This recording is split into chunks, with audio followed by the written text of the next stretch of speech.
Hello नमस्कार, आप सभी का एक बार फिर से हार्दिक स्वागत है। बात करेंगे 2 नवंबर के एडिटोरियल सेशन की। थोड़ा सा अलग नज़र आ रहा है आपको सेशन, क्योंकि दिवाली की साफ़ सफाई का काम चल रहा है घर पर और जिस रूम में स्टूडियो बना है उसका सारा सामान बिखरा पड़ा है। तो कल वो रूम बिल्कुल वेल अरेंज्ड हो जाएगा, उसके बाद हम बात करेंगे ठीक वैसे ही जैसा कि हमेशा हम लोग मिलते हैं। डिजिटल बोर्ड पर सेशन होगा ही, लेकिन आज काम चलाते हैं ताकि रेगुलरिटी आपकी बनी रहे। तो आइए स्टार्ट करते हैं आज का सेशन। वैसे बहुत ही आसान भाषा में लिखा गया आर्टिकल है, कोविड-19 के बारे में आर्टिकल है। Science of easing. साइंस क्या चीज़ हो सकती है? अगर आप पार्ट ऑफ स्पीच की बात करेंगे तो ये नाउन है, क्योंकि ऐसा कोई भी शब्द हो जिसका प्लूरल बनाया जा सकता हो उसे आप नाउन कह सकते हैं। ईजिंग, ईज का मतलब होता है अधिक आसान कर देना, ठीक है। तो साइंस ऑफ ईजिंग से मतलब क्या है? संकेत हैं किसके? राहत के संकेत। ईजिंग का मतलब थोड़ा सा राहत देना भी हो सकता है, अधिक आसान कर देना भी होता है। आपके सामने जो कॉम्प्लेक्सिटीज़ हैं, जटिलताएं हैं, परेशानियां हैं, उसमें थोड़ा सा राहत मिलना, उसे बोलते हैं ईजिंग। तो साइंस ऑफ ईजिंग का मतलब हो गया कि संकेत है किसके? राहत के संकेत। ये भी नाउन कहलाएगा और ये प्रेपोजिशन है, ठीक है। India's covid trajectory shows a downward trend. Bharat की जो कोविड-19 ट्राजेक्ट्री है, ट्राजेक्ट्री का मतलब वलय पथ होता है वैसे शुद्ध हिंदी में अगर बात करें। अब यहाँ ट्राजेक्ट्री आप ऐसे मानो, ये एक ग्राफ बना दिया मैंने और इसके अंदर ये इस प्रकार से ट्राजेक्ट्री मान लीजिए, ठीक है। तो भारत का जो कोविड-19 ट्राजेक्ट्री है, अब यहाँ ट्राजेक्ट्री हो गया है सब्जेक्ट। इसको देखकर आ रहा है शोज, क्योंकि सिंगुलर सब्जेक्ट है तो वर्ब भी कैसी आएगी? सिंगुलर आएगी। तो वो यहाँ दिखाता है अ डाउनवर्ड। देखो वर्ड जहाँ लगता है इसका मतलब होता है की ओर, जैसे टूवर्ड है ना, डाउनवर्ड, अपवर्ड। तो ये डाउनवर्ड क्या है? नीचे की ओर। ट्रेंड का मतलब रुझान। तो भारत का जो कोविड-19 ट्राजेक्ट्री है वो दिखाता है डाउनवर्ड ट्रेंड दिखाता है। इसका मतलब नीचे की ओर ये दिखा रहा है कि वलय पथ जो है वो नीचे जा रहा है, ग्राफ नीचे जा रहा है। बट लेकिन there is no room for complacency. Complacency इस वर्ड का मतलब है सेटिस्फैक्शन। क्या मतलब है? सेटिस्फैक्शन। लेकिन कोई भी रूम नहीं है। रूम का मतलब यहाँ कमरा नहीं है, यहाँ रूम का मतलब है स्थान। किसके लिए? संतुष्टि के लिए। लेकिन संतुष्टि की कोई जगह नहीं है। अभी आप संतुष्ट होकर बैठ गए कि ठीक है हमारा काम तो हो गया, जो लड़ाई लड़ रहे थे हम कोविड-19 के खिलाफ वो पूरी हुई, कोविड-19 अब फिर से अपने पैर नहीं पसारेगा, ऐसी कोई बात नहीं है। अभी संतुष्ट होने की आवश्यकता नहीं है, संतुष्टि के लिए कोई जगह नहीं है, ठीक है। देयर से देखो स्टार्ट है, क्योंकि बट तो कंजंक्शन है। अब ये देयर से स्टार्ट होने पर इन्वर्जन लगाते हैं, मीन्स नो रूम को देखकर यहाँ पे इज है। तो सब्जेक्ट आपका आ रहा है बाद में, उससे पहले आ रही है वर्ब। ये इन्वर्जन कहलाता है। After reporting over 97,650 novel corona virus cases on September 11। After के बाद क्या है? प्रेपोजिशन है तो आईएनजी आता है, तो रिपोर्टिंग यहाँ पे आईएनजी फॉर्म। तो आफ्टर रिपोर्टिंग का मतलब हो गया रिपोर्ट करने के बाद। कितने केसेज? 97,650 केसेज हैं। उससे ज़्यादा केसेस रिपोर्ट करने के बाद नोवेल कोरोना वायरस केसेज हैं। तो 97,650 नोवेल कोरोना वायरस केसेज हैं, उसको रिपोर्ट, उससे अधिक केसेस रिपोर्ट करने के बाद। ओवर का मतलब से अधिक है, और संख्या में अधिकता की अगर बात आप करते हो तो ओवर ही प्रेपोजिशन के रूप में आता है। तो देखो आफ्टर रिपोर्टिंग, रिपोर्ट करने के बाद कितने केसेस? 97,650 से अधिक केसेज। कौन से केसेस हैं? Novel corona virus cases. कब की बात है? 11 सितंबर की। फिर कह रहा था largest number, largest degree superlative है, जिस कारण से इससे पहले द का प्रयोग है।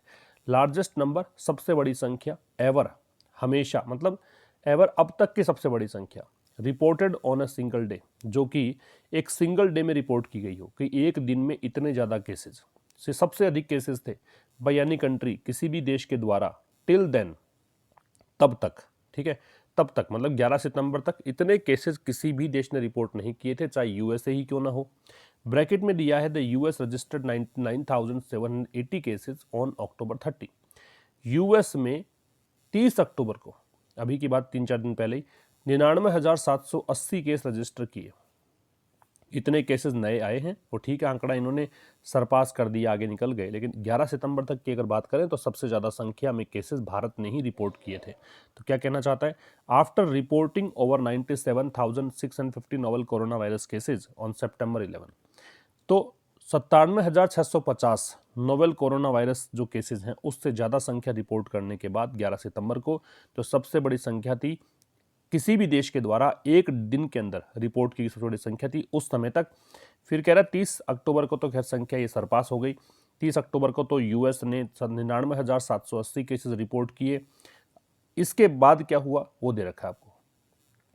तो उसके बाद क्या हुआ, India has been witnessing, Bharat जो है हैज़ बीन विटनेसिंग कर रहा है, विटनेस कर रहा है मतलब सामना कर रहा है, एक साक्षी बन रहा है। स्टीडी फॉल, स्टीडी का लगातार, कंटिन्यूअस, फॉल का मतलब गिरावट।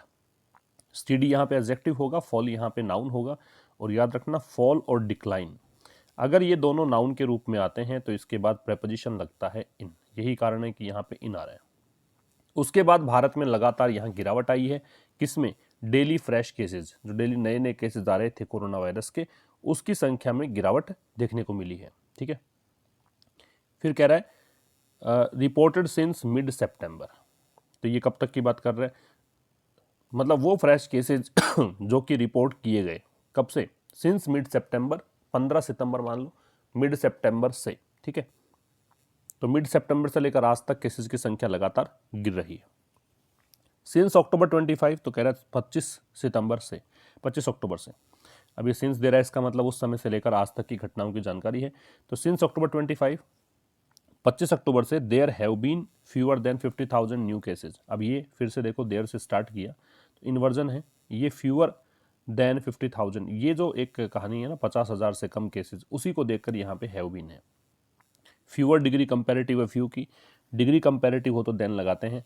तो कह रहा है कि 25 अक्टूबर से there have been fewer than 50,000 new cases every day, एक दिन में 50,000 से कम केसेज आए हैं, एक्सेप्ट ऑन वन, एक्सेप्ट का मतलब होता है के अलावा या के सिवाय, ऑन वन केवल एक दिन को छोड़ दो, बाकी सभी दिनों में 50,000 से कम केसेस प्रतिदिन यहाँ पे रिपोर्ट किए गए हैं।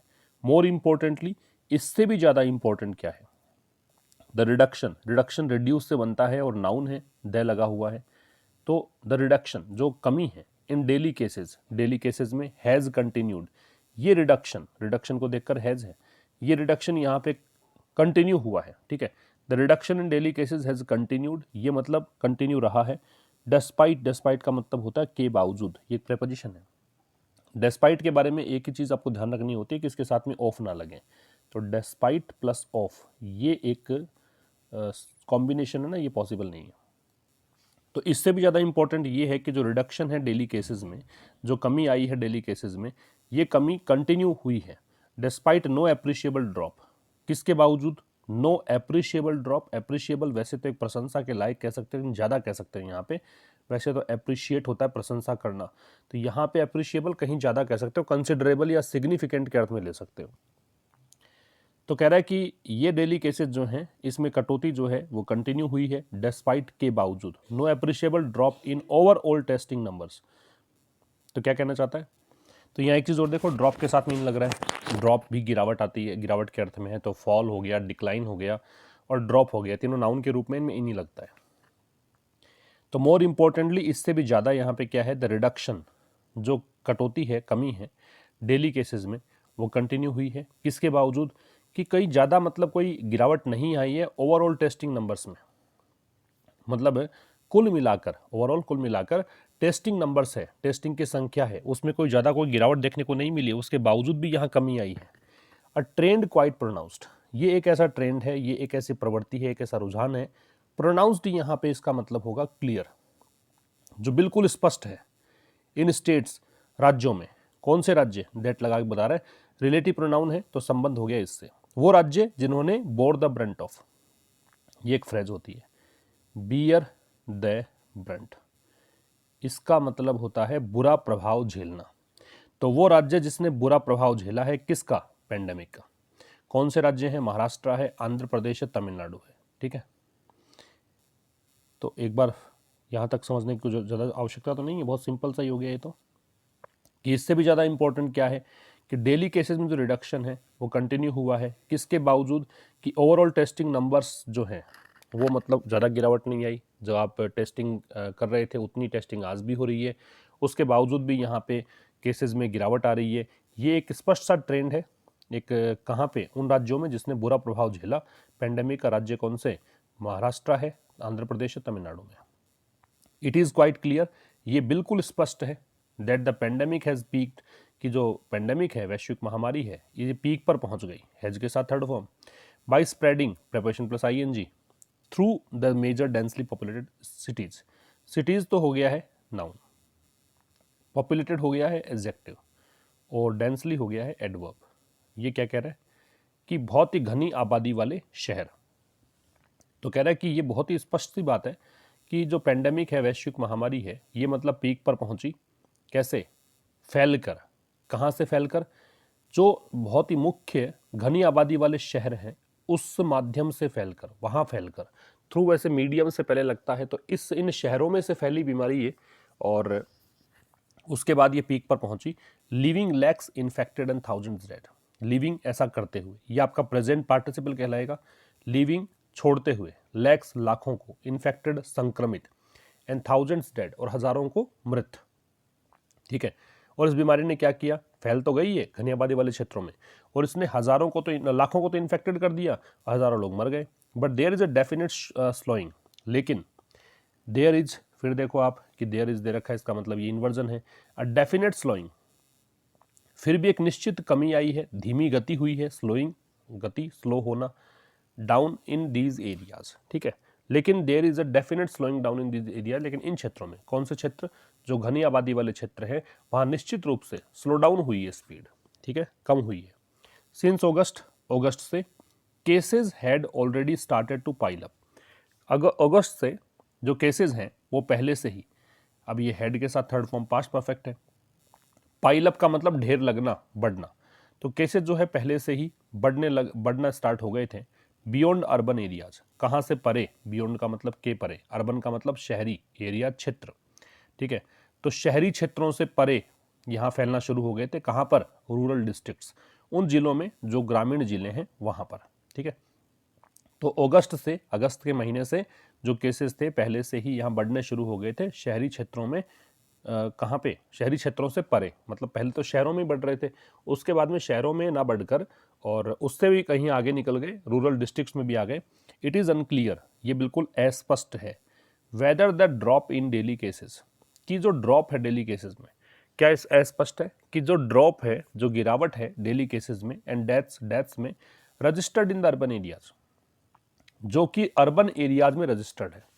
ठीक है, ये अनक्लियर सी बात है, ये अस्पष्ट सी बात है कि जो ड्रॉप हुई है डेली केसेस में और डेथ्स में, registered in the urban areas, जो कि अर्बन एरियाज में रजिस्टर की गई डेथ्स हैं, जो शहरी क्षेत्रों में जो डेथ्स हुई हैं, इज प्लेइंग इटसेल्फ आउट।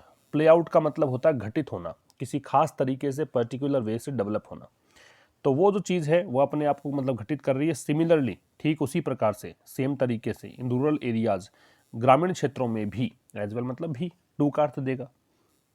एक बार फिर देखना, ये अस्पष्ट है कि क्या, वेदर दे रखा है, इसका मतलब एक क्वेश्चन मार्क मान लो, क्योंकि वेदर इंटरोगेटिव सेंटेंसेज में ही एक आपको कंजंक्शन के रूप में आता है। तो कह रहा है कि ये अस्पष्ट है कि क्या जो ड्रॉप हुई है डेली केसेस में और डेथ्स में, जो अर्बन एरियाज में रजिस्टर किए गए हैं, ठीक है, शहरी क्षेत्रों में होने वाली जो केसेस हैं और डेथ्स है, क्या वो अपने आप को ठीक वैसे ही यहाँ पे प्रेजेंट कर रहा है रूरल एरियाज में भी। ठीक है, बहुत समझ में आ गई। एज अनलाइक अर्बन एरियाज, कह रहा है इसके विपरीत, जो शहरी क्षेत्र है उसके विपरीत, अनलाइक का मतलब क्या है, के विपरीत। तो शहरी क्षेत्रों के विपरीत, the protocols for testing treatment, protocols का मतलब नियम, किसके लिए, टेस्टिंग के, ट्रीटमेंट के, ट्रीटमेंट इलाज, टेस्टिंग पता ही आपको, जांच करना, आइसोलेशन, आइसोलेट करने का प्रोसेस, जो भी संक्रमित है उनको अलग रखने का process, are not as diligently followed. तो कह रहा है शहरी क्षेत्रों के विपरीत। ठीक है, शहरी क्षेत्रों में मतलब ऐसा होता है, ग्रामीण क्षेत्रों में ऐसा नहीं होता है, ये बताएगा। तो क्या चीज़ नहीं होती है, तो शहरी क्षेत्रों के विपरीत जो प्रोटोकॉल्स हैं, जो भी मतलब रूल्स हैं, टेस्टिंग के, ट्रीटमेंट के, आइसोलेशन के, ये जो रूल्स हैं, ठीक है, प्रोटोकॉल सब्जेक्ट है, are not as diligently followed, वो मतलब उतने मेहनत से, उतनी लगन से फॉलो नहीं किए जाते। ये आर नॉट फॉलोड है पैसिव वॉइस है, डिलीजेंटली यहाँ पे एडवर्ब है, डिलीजेंट मेहनत को बोलते हैं, डिलीजेंटली मेहनत से, वो उतनी लगन से फॉलो नहीं किए जाते, बिकॉज ऑफ गैप्स, किसके चलते, गैप्स के चलते, in the rural health infrastructure across states. किसमें गैप्स, जो ग्रामीण स्वास्थ्य का जो ढांचा है सभी राज्यों में, अक्रॉस का मतलब सभी राज्यों में, उसके चलते हैं। आ गया होगा समझ में आपको। एक बार फिर देख लो इसको, चाहे भी कहाँ से स्टार्ट किया हमने, यहाँ से स्टार्ट किया कि ये अस्पष्ट है कि जो गिरावट आ रही है डेली केसेस में और डेथ्स में, है ना, शहरी क्षेत्रों की बात कर रहा है, क्या वो गिरावट ठीक वैसी ही है जैसे कि ग्रामीण क्षेत्रों में भी है। ठीक है, अब कह रहा है कि क्योंकि जो शहरी क्षेत्र हैं उसके विपरीत, शहरी क्षेत्र में तो ऐसा होता है लेकिन गांव में नहीं होता। क्या नहीं होता? जो प्रोटोकॉल्स और नियम है टेस्टिंग के, ट्रीटमेंट के, आइसोलेशन के, वो उतने लगन से फॉलो नहीं किए जाते। किस कारण से? कारण ये है कि यहाँ पे रूरल हेल्थ इंफ्रास्ट्रक्चर जो है सभी राज्यों में, उनमें गैप काफ़ी ज़्यादा है। ठीक है, this is something state health department needs to follow upon. Follow upon का मतलब अनुसरण करना। तो दिस इज समथिंग, ये कुछ ऐसी चीज़ है जो स्टेट हेल्थ डिपार्टमेंट्स, राज्य के जो स्वास्थ्य विभाग हैं, उनको ज़रूरी है कि वो फॉलो अप करें, है ना, इन चीज़ों का अनुसरण करें, इसकी ज़रूरत है। There is evidence. एविडेंस का मतलब सबूत या साक्ष्य होता है, इसका प्लूरल नहीं बनता है, याद रखेंगे। देयर से स्टार्ट किया है तो एविडेंस को देखकर इज है। ठीक है, तो एविडेंस है से सबूत हैं। From other disease surveillance, surveillance निगरानी को बोलते हैं। ठीक है, सर्विलेंस की स्पेलिंग काफ़ी इंपॉर्टेंट हो सकती है एग्जाम के दृष्टिकोण से, याद रखिएगा इसको। तो देयर इज एविडेंस, ऐसे सबूत हैं फ्रॉम अदर डिजीज सर्विलांस, किससे? अन्य जो डिजीज सर्विलांस है इन द पास्ट, भूतकाल में, डेट की states with better primary health, कि वो राज्य जहाँ पे प्राथमिक स्वास्थ्य और सेंटिनल, सेंटिनल प्रहरी को बोलते हैं, रक्षक को बोलते हैं, इंफ्रास्ट्रक्चर ढांचा, अक्रॉस टोपोग्राफीज, स्थलाकृतियाँ, ठीक है, स्थलाकृतियाँ मतलब वो भूभाग जहाँ पे नदी की पोजीशन क्या है, पर्वतों की पोजीशन क्या है, ये सब होते हैं, उसको बोलते हैं टोपोग्राफीज। अर्बन और रूरल, अब वो टोपोग्राफी कोई भी हो, चाहे शहरी हो चाहे ग्रामीण हो, हैव रिकॉर्डेड, उसने रिकॉर्ड किया है, डिजीजेज बेटर, मतलब बीमारियों की रिपोर्टिंग ज़्यादा अच्छे से की है। क्या बताना चाहता हूँ, ढंग से समझिएगा। देयर इज एविडेंस, ऐसे सबूत हैं क्या, कि from other disease surveillance in the past, कि पास्ट में जो बाकी की बीमारियों की निगरानी हुई है उससे स्पष्ट है। क्या स्पष्ट है? कि जो स्टेट्स हैं, ऐसे स्टेट्स जहाँ पे अधिक अच्छा प्राइमरी हेल्थ और सेंटिनल इंफ्रास्ट्रक्चर है अक्रॉस टोपोग्राफीज, ऐसे राज्य जहाँ पे प्राथमिक स्वास्थ्य की सुविधाएं ज़्यादा अच्छी हैं, और सभी मतलब भूभाग की अगर बात करें तो वहाँ पे सेंटिनल इंफ्रास्ट्रक्चर काफ़ी ज़्यादा अच्छा है, चाहे वो शहरी हो या फिर ग्रामीण हो, उन राज्यों ने डिजीज की रिकॉर्डिंग ज़्यादा बेहतर ढंग से की है, बेटर की है। फॉर एग्जाम्पल, उदाहरण के लिए, the reporting of HIV cases in Maharashtra, जो इसकी रिपोर्टिंग है HIV केसेज की महाराष्ट्र में एंड द सदर्न स्टेट्स, और दक्षिणी राज्यों में, रिजल्टेड इन, रिजल्ट इन का मतलब होता है परिणाम निकलना, रिजल्ट इन से मतलब है किसी चीज़ को, मतलब एक किस तरीके से उसका अंजाम होता है, किस तरीके से वो फलीभूत होता है, उसे कहते हैं रिजल्ट इन। तो उदाहरण के लिए, जो HIV केसेस की रिपोर्टिंग है महाराष्ट्र में और दक्षिणी इस राज्यों में, उसका परिणाम क्या निकला? In the recording of more cases, है ना, इसका परिणाम ये निकला कि अधिक केसेस को रिकॉर्ड किया गया, है ना, जबकि Uttar Pradesh, Bihar and a few other north Indian states reported fewer cases. इसका मतलब क्या हुआ? जबकि उत्तर प्रदेश, बिहार और कुछ जो अन्य नॉर्थ इंडियन स्टेट्स हैं, उत्तरी भारत के जो राज्य हैं, उन्होंने कम केसेस रिपोर्ट किए। बात समझ में आ रही है? फिर देखना, उदाहरण के लिए, जो HIV केसेस की रिपोर्टिंग है महाराष्ट्र में और दक्षिणी राज्यों में, उसका परिणाम यहाँ पे क्या हुआ कि यहाँ अधिक केसेस रिकॉर्ड किए गए, जबकि उत्तर प्रदेश, बिहार और अन्य जो उत्तरी भारत के राज्य हैं, उनमें केसेस रिपोर्ट कम किए गए। The absence of evidence is, तो कह रहा सबूतों की जो अनुपस्थिति है, आफ्टर ऑल, आखिरकार, not the evidence of absence, वो मतलब ये नहीं है कि एब्सेंस का सबूत है। बात समझना, द एब्सेंस ऑफ एविडेंस, कि आपके पास सबूत नहीं है ना, सबूतों के एब्सेंस है, तो वो चीज़ जो है वो ऐसा नहीं है कि एब्सेंस का सबूत हो गया कि बीमारी है ही नहीं। एब्सेंस मतलब आपके पास अगर सबूत नहीं है, इसका मतलब ये नहीं है कि बीमारी नहीं है, बीमारी की अनुपस्थिति है। And Uttar Pradesh, Bihar and others, और उत्तर प्रदेश, बिहार और अन्य राज्य जो हैं, must not become complacent, complacent का सेटिस्फाई, तो इनको निश्चित रूप से, मस्ट आ रहा है तो ये ऑब्लिगेटरी है, ये मतलब बहुत ज़रूरी है। तो उत्तर प्रदेश, बिहार और अन्य राज्य जो हैं, उनको निश्चित रूप से यहाँ पे नहीं होना चाहिए, संतुष्ट नहीं होना चाहिए about the drop in cases, किस बारे में? केसेस में गिरावट के बारे में। एंड मस्ट कंटिन्यू, और निश्चित रूप से इनको कंटिन्यू करना चाहिए, क्या?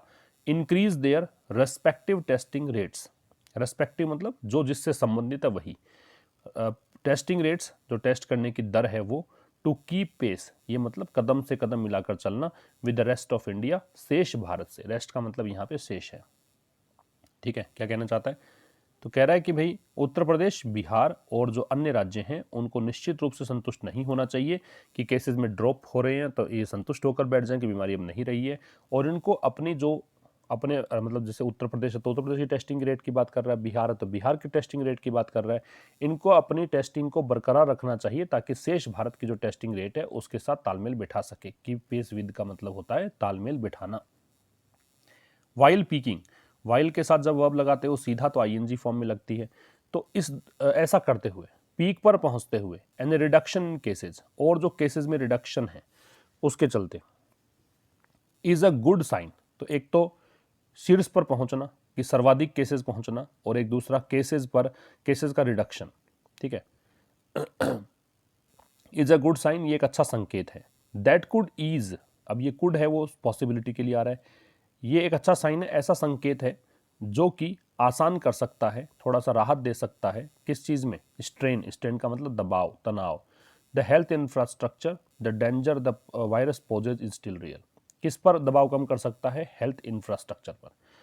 द डेंजर द वायरस, फिर भी कह रहा है, देखो बात समझना, दो चीज़ें हैं, वाइल से स्टार्ट हुआ है तो एक तो ये वाला क्लोज है और एक यहाँ से लेकर और यहाँ तक का क्लोज है। ठीक है, अब ये कह रहा है कि एक तरफ तो क्या, यद्यपि पीक पर पहुंचना और रिडक्शन जो आया है ना, कि केसेस सर्वाधिक भी हमने देख लिए और अब केसेस में गिरावट है, ये एक अच्छा संकेत है जो कि हेल्थ इंफ्रास्ट्रक्चर पर दबाव को कम कर सकता है। फिर भी जो डेंजर है, द वायरस पोजेज, पोज का मतलब रेज, वो डेंजर जो कि वायरस पोज कर रहा है, वो डेंजर जो वायरस खड़ा कर रहा है, वो अभी भी वास्तविक है, वो डेंजर अभी भी रियल है। द डिप इन केसेज, तो कह रहा है गिरावट जो है केसेस में turn out to be a statistical blip. Turn out का मतलब क्या होता है? टर्न आउट का मतलब है कि इस रूप में आना, एक पर्टिकुलर वे में घटित होना। तो क्या मतलब है पूरी लाइन का? द डिप इन केसेस, जो गिरावट है केसेस में हो सकता है, संभावना बताने के लिए आ रहा है। Turn out to be just a statistical blip, blip का मतलब एक इम्प्रूवमेंट कह सकते हो आप, हल्का फुल्का इम्प्रूवमेंट जो होता है, स्लाइड चेंज कह सकते हो, थोड़ा बहुत बदलाव कह सकते हो।